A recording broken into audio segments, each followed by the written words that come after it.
এর সঙ্গে তৃণমূলের এই পীড়িতের হাতা খুব মজবুত গো। জাল স্যালাইনের জন্য আমাদের পোয়াতি মাগুলো বাচ্চা জন্মাতে গিয়ে হসপিটালে সবাই আইসিইউতে ভর্তি হয়ে গেছিল।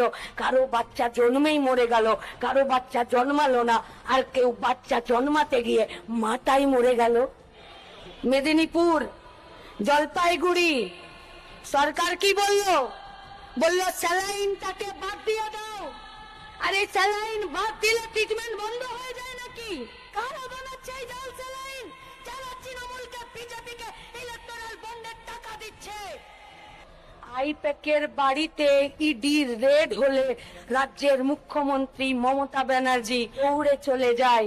যখন জাল ওষুধে আমাদের মাগুলো, বাচ্চাগুলো মরলো, একটা জাল ওষুধের কোম্পানিতে রাজ্যের মুখ্যমন্ত্রীকে যেতে দেখেছো?